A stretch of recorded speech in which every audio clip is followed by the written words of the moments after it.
Now, after understanding what is document object model or DOM, we need to understand one more important concept called as rendering process. So what is rendering?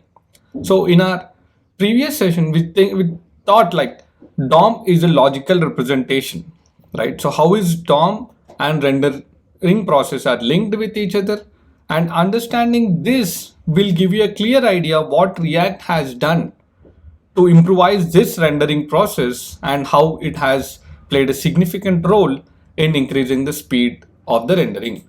So what is rendering, right? So when HTML and CSS, whatever HTML and CSS code you write, before actually appearing as a web page on the browser, there is a pipeline which these two follow, and finally we get to display it, right? So improvising this performance, because obviously, right, from the code to the web page, the amount of time taken actually depends on the load time. So if your network speed is fast, then all of these can easily happen. It's just like, imagine there is a big pipe and you need to pass the water. So if the speed of water is very good, then it can flow out easily. In the same way, so what can you do to increase the speed? Maybe you're inclining it down, maybe whatever. So whatever hacks you want to do on a regular pipe, similarly, the hack which you apply on this actually impacts the load time. So rendering process is the first thing which everybody has to look at to improve the speed. First, we need to understand how actually the HTML and CSS content is rendered on the browser. Okay, so obviously browser understands only HTML, CSS and JavaScript. HTML and CSS are templating languages. It means whatever you give, it is being directly converted and painted. It is rendered on the browser. So see, first HTML is given, HTML and CSS both start parallelly, and there is a parser which parses these two. So it understands what div tag is, what list tag is, and then it constructs the DOM tree. So whatever we have seen yesterday, the DOM, the logical representation, that is constructed over here. And then similarly, so there are two types of DOMs. One, HTML DOM, and second, CSS DOM. Both DOMs are constructed independently, then they are attached.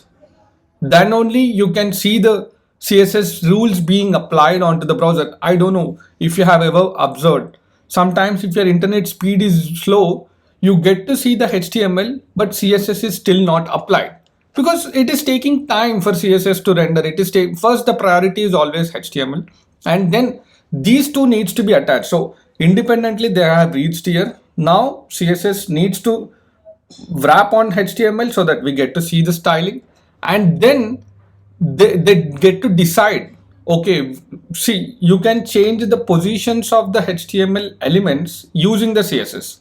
So after these two have attached, now they decide, okay, which place I have to occupy, which place, I mean, where I have to go as a div element, on which location I have to stay, on which latitude, longitude I have to go on the browser window. So the layout decidation phase will happen over here, and then the painting. So painting or rendering, both are referred same. Some people call it painting, some people call it rendering. You can alternatively use it. So painting. So in a simple terms, the amount of HTML or CSS being painted, being rendered on the browser window directly impacts on the load time. After the painting, so whatever rendered tree has come to your place and you painting it onto the browser, then you get to see the actual web page, right? So these are the simple steps every web page follows. So it actually depends on many factors, guys. One, on your internet speed. One, how much HTML content are you trying to render. Three, what different stylings, what media queries, etc. All of these actually impact on the load time, right? So the first step is always process HTML markup, and generate the DOM tree, what we have seen, the logical representation. So first this part is generated. Hence, sometimes you see that your internet speed is slow. It means only the HTML will be rendered and slowly the styling will be applied. Next, processing the CSS markup, and we call it as CSOM tree, CSS OM tree. Okay, so first DOM tree, then CSS OM tree. Now combine the DOM and CSS to render into a final tree. So now the final tree has been generated based on the CSS rules and the HTML code which we have written. After that, run layout. So you need to generate the layout, right? Now you know what all elements are there, how they have to be displayed, what color, what background image, everything has been constructed and is ready.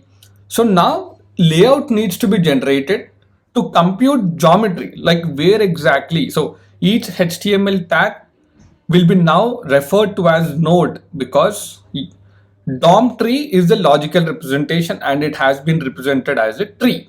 So in tree, we call it as root node, nodes, leaf nodes, etc. So we enter into the terminology.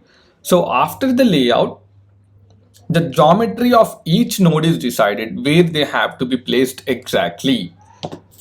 Sometimes you observe, right? First the HTML is loaded, CSS is not loaded. So few things are in the bottom, few things are in the right, few things are in the left, because maybe you are applying CSS flexbox rules. So flexbox actually decides the layout, the grid and everything, right? So if the CSS is a bit slow, I mean mainly because of your internet speed, then your HTML first looks in a very weird way and then automatically it gets adjusted. So the layout is also dependent, right?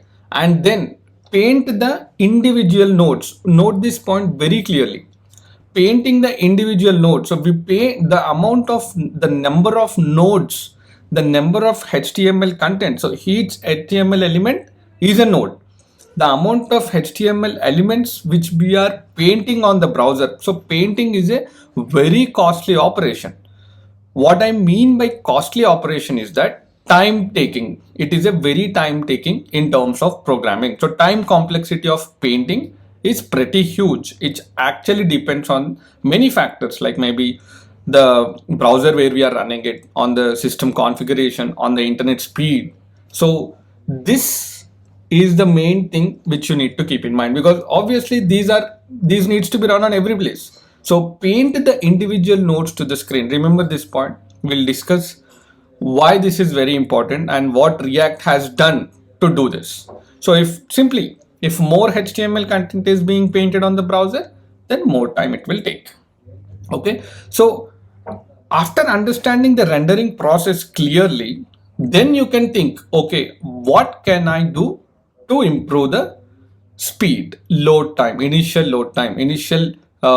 appearance of the web page, right? So after all of these process, then you can clearly see the web page. This is called as the entire browser rendering process, which is happening on your browser, Chrome, Safari, etc., whatever browser you use. Okay, so cool.